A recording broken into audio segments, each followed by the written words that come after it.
अस्सलाम वालेकुम, मैं हूं समर अब्बास। आपको हम न्यूज़ की स्पेशल बजट ट्रांसमिशन में खुशामदीद कहेंगे। आज वफाकी बजट जिसका हजम है 18,900 अरब पेश कर दिया गया है। वज़ीर ख़जाना मोहम्मद औरंगज़ेब ने यह बजट पेश किया और बजट की सबसे ख़ास जो उसके सेलिंग फीचर्स की अगर हम बात करें तो तनख्वाहदार तबके के लिए एक बड़ा रिलीफ है। 1 से 16 ग्रेड के अफसर जो मुलाजमीन हैं उनके लिए 25% इजाफा है, 17 से 22 सालों के लिए 22% और पेंशनर्स के लिए 15% इजाफा किया गया है। कम से कम जो माहाना उजरत है वो 37,000 मुकर्रर की गई है। बाकी बजट के अहम अगर उसके सेलिंग फीचर्स की बात करें तो दिफा के लिए 2100 अरब रखा गया है। कर्ज़ों के ऊपर जो सूद की अदायगी है उसके लिए 9,700 अरब है और बाकी GDP ग्रोथ का हदफ जो है वो 3.6% मुकर्रर किया गया है। टैक्स जो इकट्ठा करने का हदफ है वो काफ़ी ज़्यादा हुकूमत ने एक बड़ा हदफ अपने लिए सेट किया है 12,970 अरब रुपए का और तकरीबन इस पर कोई 3,500 अरब का पिछले साल के टैक्स रेवेन्यू में जो है हदफ में इजाफा किया गया है गवर्नमेंट की तरफ से। कितना रियलिस्टिक है ये टारगेट, इस पर बात होगी। और वफाकी बजट का जो खसारा है वो 9,800 अरब है और बाकी इसके अलावा जो सरकारी मुलाजमीन की तनख्वाहों की बात तो हो गई। महंगाई का हदफ जो है वो 12% सेट किया गया है और नॉन फाइलर से गिर जो है हुकूमत ने घेरा तंग करने का फैसला किया है। इन तमाम बजट के हवाले से जो आज हुकूमत ने पेश किया ये अहदाफ कितने रियलिस्टिक हैं और आवाम को कितना बड़ा रिलीफ इसमें मिलेगा। 37,000 रुपये में आजकल के महंगाई के दौर में अगर बजट बनाया जाए एक मजदूर का, क्या वो बन सकता है, पूरा हो सकता है, क्या क्या चीज़ें उसमें आ सकती हैं, बात करेंगे आज की ट्रांसमिशन में। 9 बजे तक हमारी ट्रांसमिशन जारी रहेगी। हमारे ट्रांसमिशन के पहले हिस्से में ज्वाइन कर रहे हैं राना एहसन अफजल साहब, मुस्लिम लीग नून के रहनुमा हैं और मुस्लिम लीग नून की माशी टीम का हिस्सा है हुकूमत की। हमें स्टूडियो में ज्वाइन कर रही हैं जो हमारे साथ मोहना आलम हैं और डॉक्टर मारिया जुल्फ़िकार में ज्वाइन कर रही हैं लाहौर से और रज़ा अरूज साहब में ज्वाइन कर रहे हैं पाकिस्तान पीपल्स पार्टी से और डॉक्टर हकान नजीब साहब हमारे साथ मौजूद हैं, माहिर मईशत हैं। उनसे बात भी होगी, उनकी क्या राय है बजट के हवाले से। बहुत शुक्रिया तमाम मेहमानों का अपने प्रोग्राम में कीमती वक्त दिया जी। सबसे पहले तो एहसान अफजल साहब, बजट आपने आज पेश कर दिया, ये जो आपने इसमें रखा है सरकारी मुलाजमीन की तनख्वाहें तो चले ठीक है, आपने एक अच्छा इजाफा आपने दिया, रेज दिया है। ये जो आपने मिनिमम जो वेज है 37,000 रुपये, इसमें बन जाएगा बजट एक आम बंदे का? देखिए डेफिनेटली पहले मिनिमम वेज जो थी वो 32,000 थी, तो उसको एक तनासब के साथ उसको बढ़ाया गया, जो कि ये मेरे ख्याल से अगर आप इसको कैलकुलेट करें तो 18-19% जो है वो 20% के करीब ये राइज बनता है।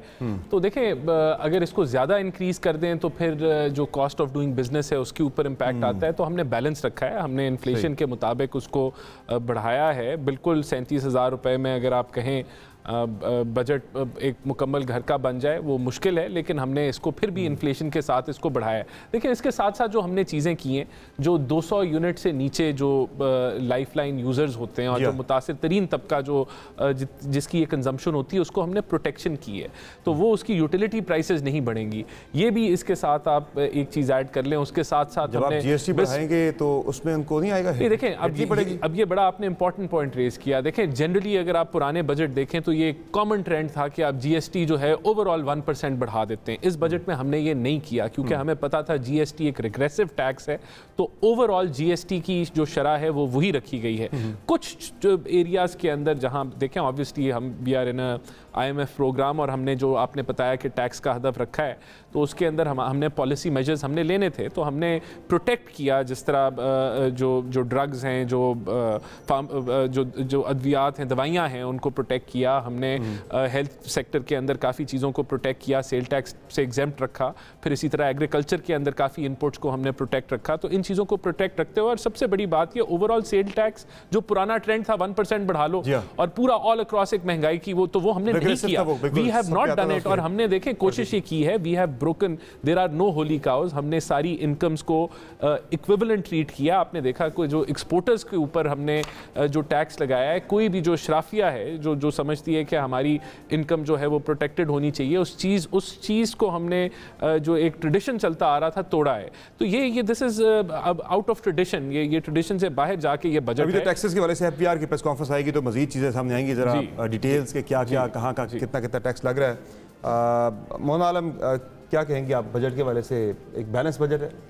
जी समर, देखें कोशिश मेरा ख्याल है करने एक नज़र आई है एविडेंटली हुकूमत की तरफ से कि बजट के ऊपर आपको पता है अक्सर व बेशतर तो तनकीद ही आती है। थोड़ा तनकीद ज़्यादा हो रही थी तो उन्होंने मेरा ख्याल है कोशिश की है, एविडेंटली नज़र आ रही है कि इस दफ़ा बजट के ज़ुमरे में कम से कम कम तनकीद का सामना हो। इत्तेहादी खुश नहीं है बजट से, बाकी तो यही सबसे बड़ा अपने साथ जो बैठे हैं। मैं ये इसी तरफ में आ रही थी कि सबसे बड़ा कंसर्न ये होना चाहिए कि कल भी हमने इस पे प्रोग्राम किया था, माशाल्लाह राना साहब भी हमारे साथ थे और उस वक्त भी हमने यही बात की थी। पीपल्स पार्टी कल से ये इत्तलात थी, लेकिन आज मुझे लगता है कि शायद उन्होंने अपनी नाराजगी कल से ज्यादा एग्जैजरेटेड फॉर्म में दिखाई है। बिलावल साहब का ना होना ये सिंबॉलिकली काफी इंपॉर्टेंट है। पार्टी पूरी उनकी उठ के चली गई थी, उन्होंने कहा था कि हम नहीं, और उनका ना होना मुझे लगता है सिंबॉलिकली ज्यादा वो है कि वो एक एब्सेंशिया दिखा रहे हैं। बाद में एका दुका लोग आगे थे, देखिए बात ये उनका एतराज़ था कि उनके साथ बजट के अहदाफ नहीं शेयर किए गए। परसों जो है फाइनेंस मिनिस्टर ने सारे कोलिशन पार्टनर्स के साथ एक बड़ी नशिस्त की जो 2-2.5-3 घंटे के ऊपर थी, उनसे सारे नंबर शेयर किए गए। कल प्राइम मिनिस्टर प्रेसिडेंट से मिलने गए, बजट के ऊपर ही डिस्कशन हुई। ओवरऑल हम राब्ते में थे पीपल्स पार्टी से, आज उनकी रिप्रेजेंटेशन आ गई। देखें ये एक पॉलिटिकल मूव हो सकती है। अब नहीं देखें हमारे साथ तो एज सच कोई डेडलॉक नहीं नजर आ रहा, लेकिन हो सकता है ये वो कोई मैसेजिंग अपने जो उनका वोट बैंक है उसको देना चाहते हो, लेकिन इसके अलावा हम बजट वाइज कोई हमारी कोई ऐसी कोई मुझे ये लगता है कि शायद अगर उनको ये भी खदशा है कि इसका बैकलैश आएगा, क्योंकि अभी जो चेंबर्स वगैरह की भी प्रेस कॉन्फ्रेंसेज हो रही हैं, कॉमर्स चेंबर्स, वो सारे यही कह रहे हैं कि ये अनरियलिस्टिक है। और कल जैसे राना साहब जब हमारे साथ थे, इक्तिसादी सर्वे ने ये बात खुद मानी है कि ज़्यादातर अहदाफ मिस हुए हैं other than the agricultural target जो कि सरपास हुआ है। और वही वाली बात है कि वही जो सेक्टर है वो हमें बहुत ज़्यादा इस वक्त डिसग्रंटल्ड नज़र आता है, उन्हीं के ऊपर प्रॉब्लम्स भी आ रही हैं, उनके स्कैंडल्स भी आ रहे हैं।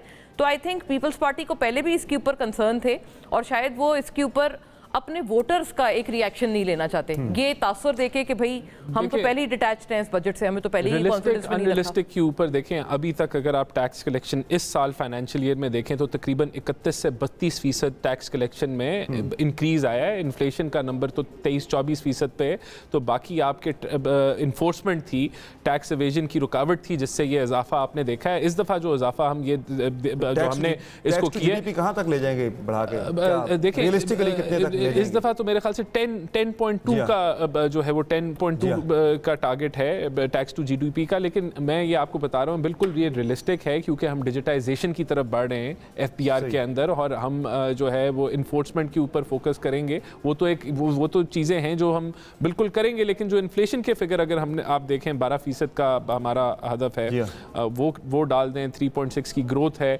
उसके अलावा 1600 अरब के टैक्स मेजर्स हैं, तो ये this will take us to the target. और इन्फोर्समेंट इसके अलावा है, तो इन्फोर्समेंट हमने पिछले साल भी करके दिखाई, इस साल भी डिजिटाइजेशन के जरिए वो होगी, तो इंशाल्लाह we will reach this target. बल्कि मैं अब आपको ये कहना नहीं चाहता, हमारा इंटरनल टारगेट इससे बड़ा है, जो कि प्राइम मिनिस्टर ने एफबीआर को दिया हुआ है कि ये तो चले हमने टारगेट ये दिया है और इसको डिसाइड किया है, लेकिन हमारा बुक के ऊपर है, but our real target is much more than that. अच्छा जी, रज़ा हारून साहब हमारे साथ मौजूद हैं, पाकिस्तान पीपल्स पार्टी के रहनुमा है। रज़ा हारून साहब, क्या हुआ आज पाकिस्तान पीपल्स पार्टी ने क्यों आज के सेशन में शिरकत ना करने का फैसला किया? असल मामला क्या है? अभी राना एहसान अफजल साहब तो कह रहे हैं कि हमने पीपल्स पार्टी को ब्रीफ कर दिया था बजट के वाले से, परसों एक लंबी चौड़ी नशिस्त हुई थी, वो कह रहे कोई ऐसी चीज़ नज़र नहीं आ रही कि बज़ाहिर के जिस पे हुकूमत को बजट को लेकर कम अज़ कम जो पीपल्स पार्टी को कोई तहफ़्फ़ुज़ात हों। तो क्या था आज की मूव के पीछे जो है सोच क्या थी?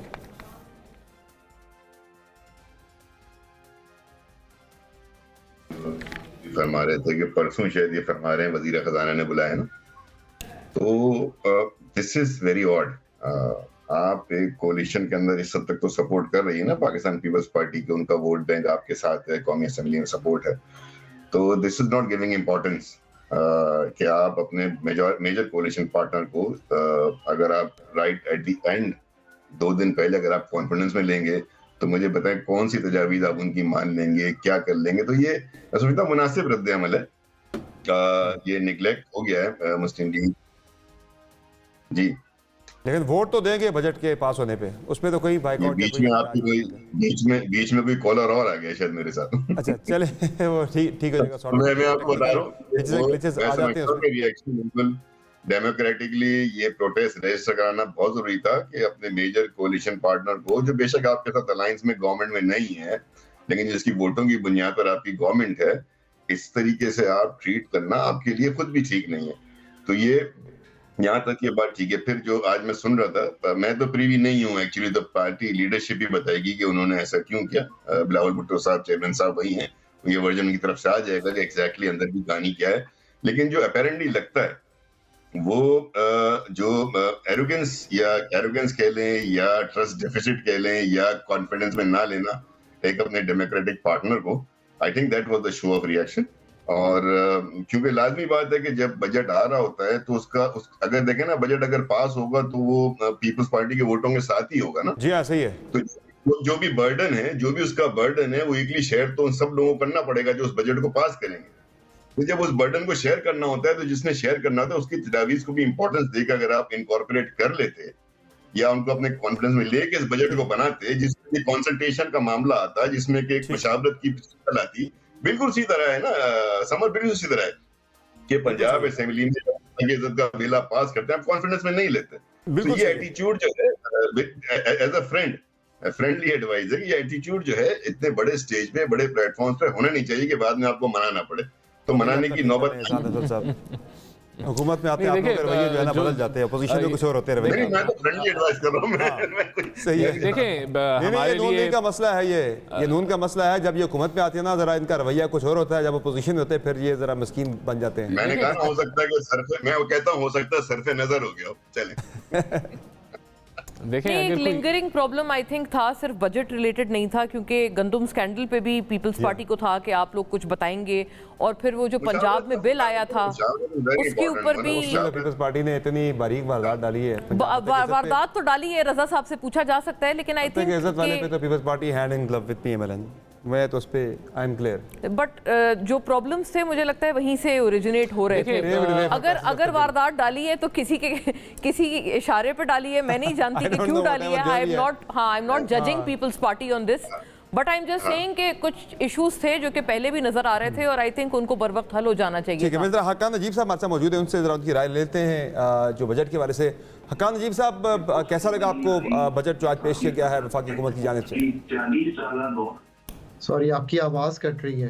जी हकान नजीब साहब, कैसा लगा आपको आज का बजट और जो टारगेट्स हैं वो कितने रियलिस्टिक हैं? ओवरऑल कितना आपको बैलेंस नजर आया बजट के अंदर मौजूदा जो मुआशी सूरत हाल को देखते हुए? देखिए ना, बजट में आप करना क्या चाह रहे हैं? आप करना ये चाह रहे हैं कि सबसे पहले तो IMF के साथ जो आपने डील करनी है उसको सीमेंट कर लें। मैंने बहुत दफ़ा कहा है और कि IMF का जो लास्ट मिशन पाकिस्तान आया था, ये मैं इस मिशन की बात नहीं कर रहा समर, जो TA मिशन टैक्सेशन पे आया था दिसंबर 2023 में, उसकी एक रिपोर्ट है। The report is not public but it's with the government. अगर आप लार्जली सारे चेंजेस देखें जो इस दफा बजट में आए हैं, they are largely in line with what the IMF has been saying. तो हम उनका जायजा ले लेते हैं तो हमें मालूम हो जाएगा कि वो क्या है। आपकी इनकम टैक्स की स्लैब जो कि 6 लाख पे ही रही है, मैं बिल्कुल इससे समझता हूँ कि बढ़ा देना चाहिए था। IMF को भी सोचना चाहिए था। अगर मोना की तनख्वाह हम TV से 1 लाख रुपया थी 2022 में, तो आज उसकी बाइंग पावर टूट के 61,000 रुपया रह गई है। कंसिडरिंग दैट ये 6 लाख की जो जिसको आप कहते हैं ना, why is the middle income suffering in Pakistan, वो नहीं किया गया। कुछ स्लैब्स के चेंजेस हैं, I would have to look at them कि वो स्लैब्स के चेंजेस क्या हैं एग्जैक्टली बिफोर कमेंटिंग। एक अच्छा स्टेप है कि एक्सपोर्टर्स को 1%, मतलब पाकिस्तान $30 अरब की एक्सपोर्ट करता है, 89 बिलियन रुपीस पूरे एक्सपोर्टर्स पाकिस्तान में टैक्स देते हैं। I think that's slightly unfair, but अब वो उन पे एक बहुत भारी टैक्सेशन आ जाएगी। So government would have to sit with them and see के उसको कैसे करना है, but that's the right step to take.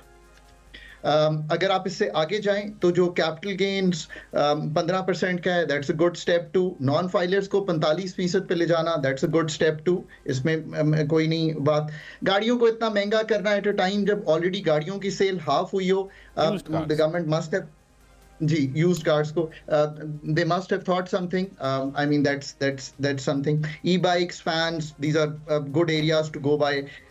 FED और पाकिस्तान की एक्साइज ड्यूटी को बढ़ाना ठीक है, आप ये कर सकते हैं। नॉन फाइलर्स को मेरे ख्याल में तो कैटेगरी खत्म कर देनी चाहिए, बिकॉज एक दफा कोई टैक्स दे देता है तो वो नॉन फाइलर रहता ही नहीं है। मैंने हमेशा फाइनेंस में भी ये कहा है, मैं आज भी यही कहता हूँ।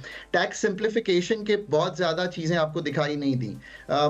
मसलन इंपोर्ट पे कस्टम्स ड्यूटी है, ACD है, RD है, सेल्स टैक्स है, ये सब कुछ है। पेट्रोलियम लेवी 20 रुपए बढ़ जाएगी, इसका मतलब है 30 अरब रुपए हर साल सॉरी 30 अरब रुपए हर माह हमें एक्स्ट्रा देने पड़ेंगे जो पेट्रोल डलवाते हैं। पाकिस्तान में 1.5 मिलियन के करीब आई थिंक डीजल और पेट्रोल मिला के खरीदा जाता है। सो इधर से इसलिए नॉन टैक्स रेवेन्यू आपको, मेरे पास बजट की समरी पूरी तो नहीं है, बट नॉन टैक्स रेवेन्यू बढ़ा हुआ दिखाई दे रहा है बिकॉज आप यहाँ से एक्स्ट्रा पैसे उठा रहे हैं। मतलब 30 को अगर आप 360 अरब तो सिर्फ यहीं से आ रहा है। So that something that has happened. फिर आप ये देखिए कि कुछ अच्छी चीज़ें हैं कि बेनज़ीर इनकम सपोर्ट प्रोग्राम को बढ़ाया गया है। मैं आज भी समझता हूँ कि 1300 अरब रुपए की सब्सिडी अभी भी रखना मींस कि अभी भी हम जनरल सब्सिडी रजीम को तोड़ नहीं पा रहे। बेशक हुकूमत इसको कन्विंसिंगली तोड़ देती, 1363 अरब is close to what we are going to do this year. अच्छी बात की अथॉरिटीज ने कि हम जाना चाहते हैं, बट देन मे बी उसको और ब्रेक किया जा सकता था and we could have taken income support programme to 800 billion 1000 billion. So that is the kind of response में भी सोचा जा सकता था। एक चीज देखिए जो I am a little I think ज्यादा है, विच मीन्स कि जिस तरह IMF मॉडल कर रहा है, आई थॉट कि इंटरेस्ट पेमेंट 9,500 अरब पे आ जानी चाहिए थी, पर वो 9,775 अरब पे चली गई है। That's a big one. That means कि इतना बड़ा जंप, इस साल 8,500 और अगले साल 9,775। यहाँ पे डेट सस्टेनेबिलिटी में पूरे बजट में, मैंने पूरी बजट स्पीच अभी नहीं पढ़ी, I had a international meeting, उसको पढ़ लेंगे। आई एम नॉट श्योर कि डेट सस्टेनेबिलिटी पे कितनी बात हुई है, बट दैट मीन्स कि our debt sustainability needs may be in the coming year and the government can certainly work on it. Pensions 1014 अरब रुपए। I distinctly remember sitting in finance and saying ये 250 अरब थी। मैं तब से कह रहा हूँ पे एज यू गो, इसको निकालें अपने उस पे से। बड़ी अच्छी बात की अथॉरिटीज़ ने कि उन्होंने कहा कि हम इस पे रिफॉर्म करना चाहते हैं। That's a good step to move. Let's hope कि वो रिफॉर्म जिसमें कॉन्ट्रीब्यूटरी पेंशन है, पेंशन फंड का इजरा है, but you know we been trying to do this for the last 4-5 years. So that's something to do. So directionally they've understood what has to be done. That's good in that sense. Again, a number of commissions have been announced. Personally austerity की इतनी committees हैं, अभी भी अगर last भी एक institutional adviser थे I think last government में, जिन्होंने कई रिपोर्ट्स पे काम किया। अब भी अगर हमें रिव्यू करना है कि किस तरह राइट साइजिंग होनी है गवर्नमेंट की, so may be in a couple of month something will come out of it. So ये इस तरह का बजट है, बट आई थिंक फंड को सेटिस्फाई कर जाएगा। एक जो स्टेबिलिटी है फंड की एंगेजमेंट से आ जाएगी। अभी भी जो स्टेबिलिटी है, मैक्रो स्टेबिलिटी है मुल्क में, कोई शक नहीं है। 9 अरब डॉलर के ज़खायर हैं, लार्जली ये वहीं से आ रहे हैं कि फंड की एंगेजमेंट है। ये जो टैक्सेशन मेजर्स हैं ये लार्जली वहीं से हैं। एक्सपेंडिचर साइड के जो मेजर्स हैं उसमें इस साल में एटलीस्ट बहुत इंप्रूवमेंट दिखाई नहीं दे रही, बल्कि एक्सपेंडिचर्स रिजन है। ये एक ओवरऑल बजट का, but in a tight situation probably this is the best that the government could have done.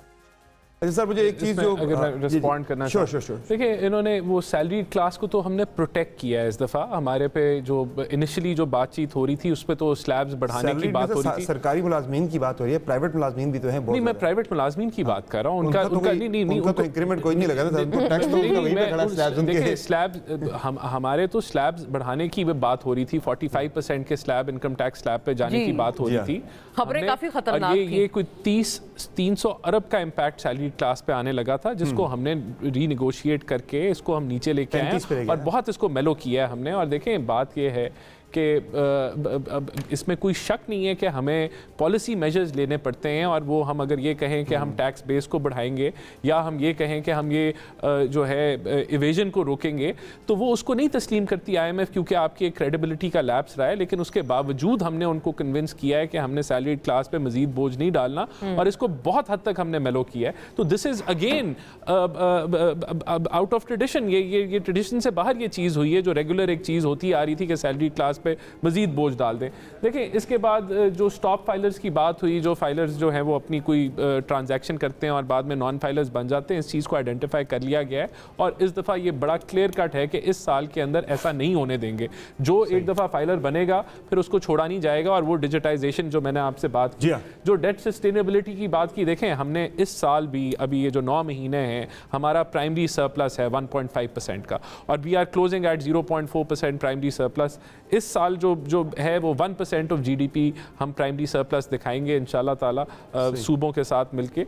और यही डेट 6.9 आपको हासिल है राना साहब? देखिए फाइनेंशियल पैक्ट के ऊपर बात हुई है कि एक तो उसके अंदर सरप्लस भी, जो प्रोविंशियल सरप्लस जो उन्होंने सरेंडर करने होते हैं उस पर भी बातचीत हुई है। फिर इस चीज़ पे भी बातचीत हुई है कि जो बिस्प का प्रोग्राम है उसका भी जो है वो उनको टेक ऑन करना चाहिए सूबों को। ये सिर्फ वफाक का मामला नहीं है और हर सूबा कोई उसकी शेयरिंग करें। ये चीज़ें अभी ऑन गोइंग है और ये इन पे बातचीत होगी। देखिए पेंशन पे तो अनाउंस हो गया कि we are going to contributory pension for all new inductees in the government. आगे चल के अगर आपसे डिटेल में पूछूंगा ये कंट्रीब्यूटरी पेंशन है क्या है? ऑस्टेरिटी के ऊपर में देखें, ऑस्टेरिटी पे काफ़ी हद तक मैपिंग हो गई है कि हमने कौन कौन सी जो इदारे हैं जो रिडंडेंट हैं हमने उनकी कट साइजिंग करनी है। 17 मिनिस्ट्रीज के अलावा भी बहुत सारे इदारे आगे डिटेल बात भी करेंगे। बहुत सारा ब्रेक लेते हैं ट्रांसमिशन में, ब्रेक के बाद डिस्कशन जारी रहेगी, हमारे साथ रहेगा।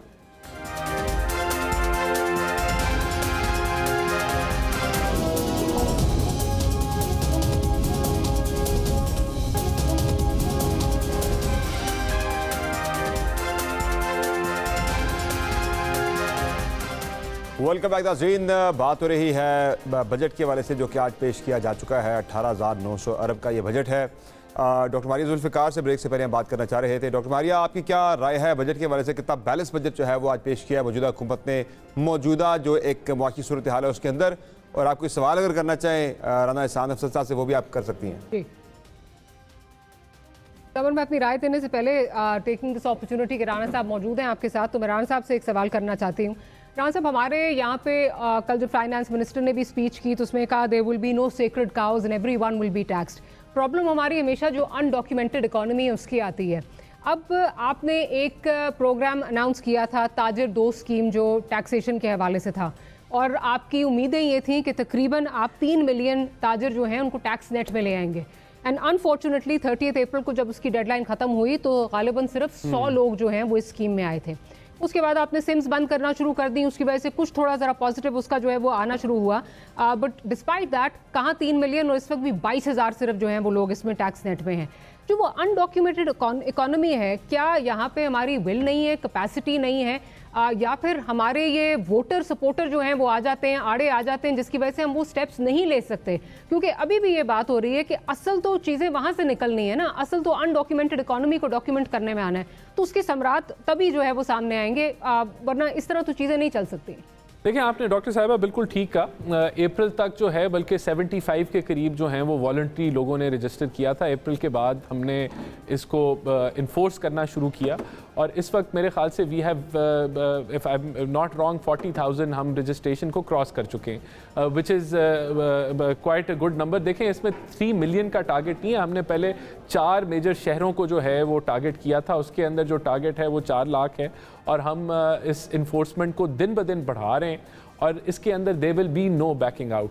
और ये इंश्योर किया जा रहा है कि जो नॉन फाइलर है उसको प्यूनिटिव रजीम के अंदर ले जाया जा रहा है, जो कि बड़ी सख्त है। और ये तो मैंने आपको हमने पहले कह दिया कि जो डिजिटलाइजेशन ऑफ FPR है उसके अंदर कोई नहीं बचेगा, चाहे वो POS हो, ट्रैक एंड ट्रेस हो, चाहे और वो डिजिटाइजेशन के जरिए। अब देखें, हमने इंटरनेशनल कंसल्टेंट हायर कर लिया है McKinsey करंदाज के थ्रू, और ये बिल मेलिंडा गेट्स फाउंडेशन इसको जो है वो इसका जो बिल है वो टेकअप कर रही है। ये digitalisation process is going to happen और इसके अंदर ये जितने नॉन फाइलर हैं, चाहे वो ताजर हों, वो सब आएंगे। रजिस्ट्रेशन का अभी इन्फोर्समेंट चल रही है, रजिस्ट्रेशन हो रही है। I'm sorry to interject. आप इस्लामाबाद में इस वक्त बैठे हैं।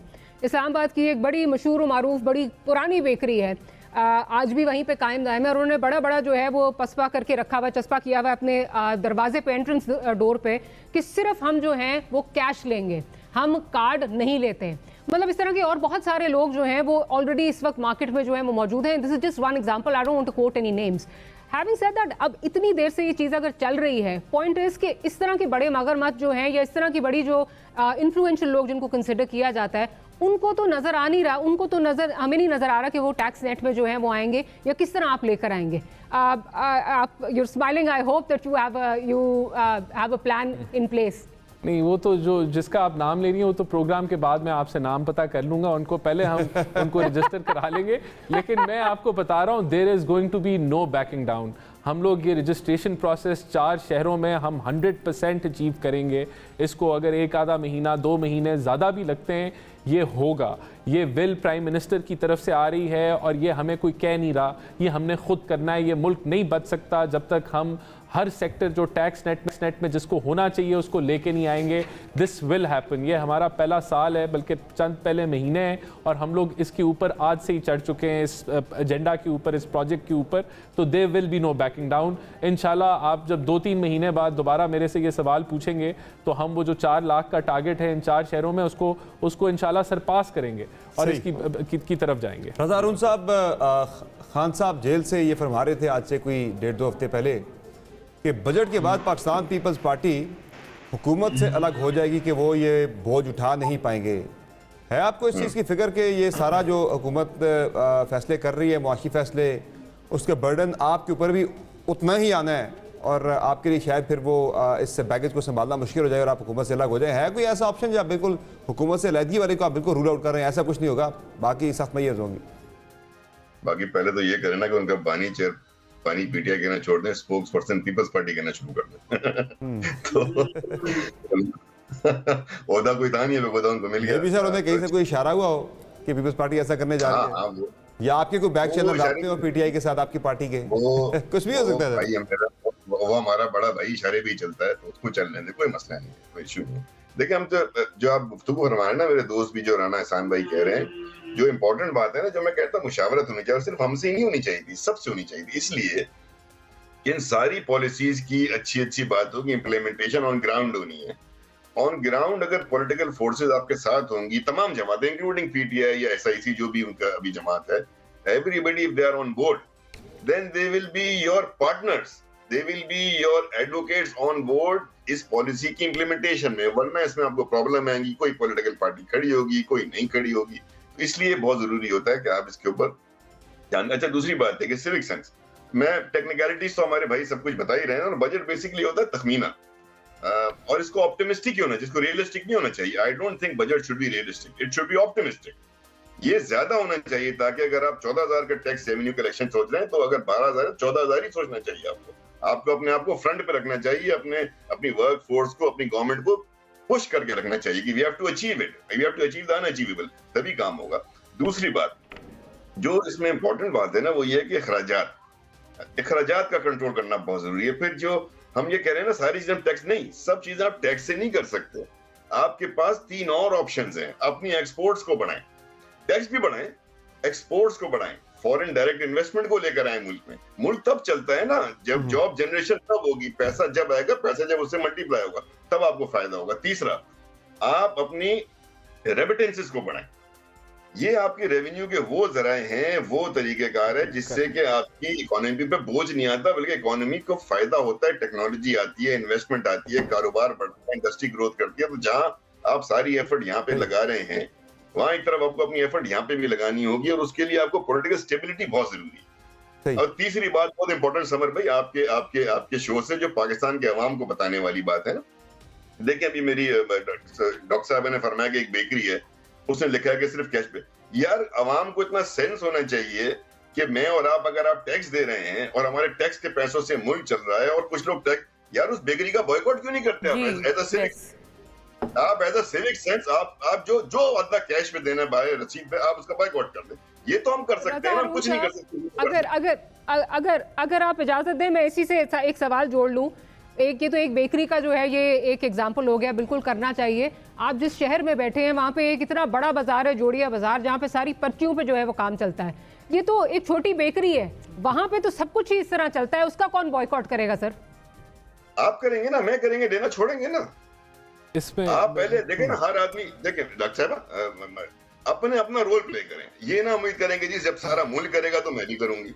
जब सारा मुल्क ये कर लेगा, भाई आप एक जगह खाना खाने जा रहे हैं, उस रेस्टोरेंट में अगर वो खाना खाना बारबेक्यू का रसीद छोड़ देना यार, दूसरे वाले के पास जाए, तो आपका एक सोशल प्रेशर क्रिएट होता है। ये जब तक इकोनॉमी डॉक्यूमेंट नहीं होगी, आप देखें, आप तो टैक्स देके जा रही है खाना खाने, आप तो टैक्स पे करना चाह रही है। अच्छा, दूसरी एक जो प्रॉब्लम है, एक और बड़ा लतीफा है हमारे यहाँ, कि वो आपसे रसीद पे टैक्स ले भी रहा है, लेकिन वो रसीद जाली है। अब आपने 18% दे भी दिया, और वो 18% गवर्नमेंट को पहुंच भी नहीं रहा। यानी कि उसका तो डबल फायदा हो रहा है। वो तो रात को कितना हंसता होगा, या वो दुकानदार या वो कारोबार हंसता होगा, यार कितने बेवकूफ लोग हैं। सो वी हैव टू, जहां गवर्नमेंट के एफर्ट होते हैं, इसीलिए पॉलिटिकल पार्टीज को लेना जरूरी होता है। अवेयरनेस कैंपेन होनी चाहिए मीडिया पे कि कैश बाइंग, रसीद, ये सब हमें जाके पूछना चाहिए, लेना चाहिए। भाई एक बहुत बड़ा तबका जो सर्विस इंडस्ट्री का है, हमारे डॉक्टर साहिबान, हमारे वकील हजरात, इनकी तो कोई रसीद ही नहीं होती है। सही बात है, इनका तो कोई पता ही नहीं होता आपको। तो ये सब चीजें जो ब्लैक होल्स है ना, जो हमारे वजीर खजाना साहब कह रहे हैं और राना एहसान भाई इस पे रोशनी डालेंगे कि ये है वो सेक्रेट काउस। फिर एग्रीकल्चर इनकम के अंदर आपको देखना पड़ता है कि जी वहां भी स्लैब्स होने चाहिए। अभी स्लैब्स उस तरह से हैं नहीं, प्रोविंशियल सब्जेक्ट है, फेडरल सब्जेक्ट है, कॉन्स्टिट्यूशन उसमें क्या कहता है, ये सारी चीज हमें देखनी है। लेकिन जिस बात में स्ट्रेस करूंगा वंस अगेन कि political parties all of them, देखें ये मुल्क का मसला है ना, रियासत में चलना है, रियासत टैक्सेस पे चलती है, और ये जो हमारी आमदनी होती है एफडीआई की या एक्सपोर्ट बेस या रेमिटेंस, इस पे चलती है। तो अगर हम उस तरफ तमाम पॉलिटिकल पार्टीज को कि भाई हमारे झगड़े, फसाद, इख्तलाफ सियासी रहें, सियासी नोयत करें, हम सब कुछ करें, धरने भी करें, मुजाहरे भी करें, लेकिन यार मईशत के ऊपर कोई चार्टर ऑफ इकोनॉमी करके उसके कुछ पॉइंट्स तय करके यार उसको अब आहिस्ता आहिस्ता, और ये आज तो सर मुझे कौमी असम्बली का जो माहौल है रिलेटिवली मुझे थोड़ा कामनेस नजर आई है वहाँ पे। आज वजीर खजाना को बजट तकरीर करते हुए हेडफोन नहीं लगाने पड़े, एयर मफ्स ने यूज नहीं करने पड़े, बल्कि वो बड़ा रिलैक्स होकर आज स्पीच कर रहे थे। पीटीआई ने बड़ा अच्छा बिहेव किया असेंबली के अंदर, बड़ा शोर मचाया ठीक था, लेकिन वो उतना नहीं था कि उन्हें या वो बुक कर ली हो। के साथ ही अवाम को हमें सब्ज बाग नहीं दिखाने चाहिए कि सब अच्छा, हमें उनको बताना चाहिए कि आप पे मुश्किल वक्त आ रहा है। वो हम कब बताएंगे? जब मुझ पे मुश्किल वक्त आएगा, जब मैं वजीर खजाना मुश्किल में चलूंगा, सादगी से चलूंगा, तो मैं अवाम को कह सकता हूँ। ये बात सही है, you have to lead by example Raza साहब। लेकिन वैसे मैं सिर्फ इधर एक चीज ऐड करना चाहता हूँ, मैं उधर असेंबली में था, लेवी भी आप लोगों ने बढ़ा दिया है ना, उस पे वो भी आई थिंक 20 रुपए पेट्रोल पे, डीजल पे 25, सुपीरियर केरोसिन ऑयल और लाइट डीजल हाई ऑक्टेन पे, E10 गैसोलीन सभी पे ऑलरेडी जो गवर्नमेंट को हर हाल में 2 से 4 हज़ार अरब रुपए एक्स्ट्रा जनरेट करने हैं। और एक और सर, एक इसमें बात कैच ये है कि अगर आप इस पे जीएसटी बढ़ाएं तो वो सूबों में डिस्ट्रीब्यूट हो या उनको जाए, लेकिन अगर आप पीडीएल बढ़ाएं तो it goes straight to the federal government. 20 रुपए मजीद बढ़ा रहे हैं पीडीएल। देखिए इसका बिल्कुल इस तरह प्रपोज किया गया है, एकदम हमें 15 दिन बाद शॉक मिलेगा, ऐसे शॉक नहीं मिलेगा, इसको मेलो करके ही हम इम्प्लीमेंट करेंगे तो महसूस नहीं होगा। अच्छा, इसको हम इस तरीके से इम्प्लीमेंट करेंगे। जिसने बाइक में 200 रुपए का या 500 का पेट्रोल डालना होता है, बड़ा महसूस होता है। नहीं, मैं वही कह रहा हूँ, ये इस तरीके से इम्प्लीमेंट होगा कि ये शॉक नहीं आएगा। अब मैं उसकी जब प्राइसेस डिक्रीज होंगी तो तब इसको इम्प्लीमेंट कर दिया जाएगा। सही, लेकिन पीडीएल बढ़ेगी। जी, फ्यूल बाहर से लेते हैं तो उस पर आपका वैसे ही डॉलर जा रहा है। हाँ जी हाँ, तो आप पब्लिक ट्रांसपोर्ट सिस्टम बेहतर करें ताकि 50 लाख मोटरसाइकिलें कराची में देखें ना, ये हाइब्रिड गाड़ियों पे इन्होंने टैक्स बढ़ा दिया है। नहीं, हाइब्रिड गाड़ियों पे नहीं बढ़ाया, इंपोर्टेड गाड़ी पे उन हाइब्रिड गाड़ियों पे, उन ऑडीज पे बढ़ाया है और i7s पे बढ़ाया है जो $50,000 से ऊपर हैं। उनका कोई फायदा नहीं है कौम को, वो आप एक लग्जरी आइटम है। गाड़ियां जो है जी आपका फ्यूल से नहीं, हाइब्रिड गाड़ियों की तो कोई उस पे टैक्सेस नहीं बढ़े, कम मेरे ख्याल से इंपोर्टेड गाड़ियों पे हाइब्रिड गाड़ियां इंपोर्ट होती हैं। नहीं देखिए, इंपोर्टेड गाड़ियों पे बिल्कुल टैक्स बढ़ा है। हाइब्रिड गाड़ियां आपकी जो है गैजेट्स वगैरह इंपोर्टेड सारी गुड्स पे टैक्स वजह है ना। देखें आपकी लोकल इंडस्ट्री में अब 13 मैन्युफैक्चरर्स आ चुके हैं। आपकी लोकल इंडस्ट्री इस वक्त जो है वो बिल्कुल क्लोजर के करीब है। अब 5 लाख की कैपेसिटी है, 1 लाख गाड़ियां रही हैं, 40,000 गाड़ी इंपोर्ट हो रही है। क्यों हो रही है? अगर तो लोकल वाले को बोले ना जरा वो चीजें क्वालिटी अच्छी करें ना, कि मुझे अगर अगर आप लोकल, मैं नाम नहीं लेना चाहता, लेकिन लोकल गाड़ियों में क्वालिटी एयरबैग्स भी आ गए हैं, माइलेज भी अच्छी आ गई है, सारी ऑप्शंस अवेलेबल हैं। और वो देखें, हमने इतना नहीं बढ़ाया कि वो अनफीजिबल हो गई, या हमने उनको लेवल किया है। लोकल जितना टैक्स लोकल गाड़ियों के ऊपर है उतना ही वो पहले इंपोर्टेड गाड़ियों पे कम टैक्स था। जो हम यहाँ पे बना रहे हैं वो अगर बाहर से कोई आ रही है उससे आप बेशक कर लें, लेकिन जो चीजें बाहर वाली गाड़ी जो इंपोर्टेड दे रही है जापान से, जो यूज्ड कार आ रही है, जो फीचर्स वो दे रही है, वो लोकल गाड़ी है। ये आर्गुमेंट फोन्स वगैरह पे, इलेक्ट्रॉनिक गैजेट्स पे भी बहुत अप्लाई होता है। जो आपके लोकल जो भी मैन्युफैक्चरर्स हैं, क्या क्वालिटी है उनकी, अगर आप लोग लोकली स्पीकिंग उस हद तक इंडस्ट्रियलाइज नहीं कर पाए हैं, तो फिर आप जो एक ऑल्टरनेट आ रहा है बाहर से इंपोर्ट हो रहा है, अगर आप उसको भी उस पर भी कदगने लगा देंगे। फोन तो आज लग्जरी नहीं, हर बंदे की जरूरत है यार, जरूरत है बिल्कुल, it's not even a luxury item Rana साहब। नहीं देखें, बात ये है कि मोबाइल फ़ोन्स जो हैं वो पहले टैक्स रजीम से जो है वो बाहर थे, सेल उसको लगाया गया है। मैंने आपको बताया पॉलिसी मेजर्स आखिर हमने लेने थे और उसका मैंने आपको जिक्र किया कि कहीं तो लेने थे। अब आखिर जो स्मार्टफोन लेता है तो वो अफोर्ड करता है कि वो ले सकता है, तो ये कहीं तो 1600 अरब के जो हमने पॉलिसी मेजर्स लेने हैं वो इन्हीं जगहों पे आए हैं ना। अगर वो हम ना लेते तो फिर वो, मैंने आपको उसकी वजह भी बता दी कि अगर हम कहें कि हमने टैक्स बेस बढ़ानी है और इससे हमारी इतने अरब की टैक्स कलेक्शन हो जाएगी डिजिटल तो स्पेस खत्म हो रही है तो फिर स्मार्टफोन का फायदा कोई नहीं है। Good comment, good comment. एक और बड़ा इंपॉर्टेंट पॉइंट है, मैं चाहूंगा कि कितने लोगों ने दोबारा लगता है वो बटन वाले फोन पे ही जाना पड़ेगा। चलिए मैं माजूद खाऊं, हमारे ट्रांसमिशन का इस हिस्से का टाइम खत्म हो गया है। 7 से 8 वाली का हमें एक ब्रेक पे जाना है। बहुत शुक्रिया रज़ा और हारून साहब आपका, राना साहब आपका अपने ट्रांसमिशन में ज्वाइन। नाज़रीन एक मुख्तसर ब्रेक लेंगे, हेडलाइंस के लिए 8 बजे दोबारा आपकी खिदमत में हाजिर होंगे। फिलहाल एक ब्रेक लेते हैं, हमारे साथ रहिएगा।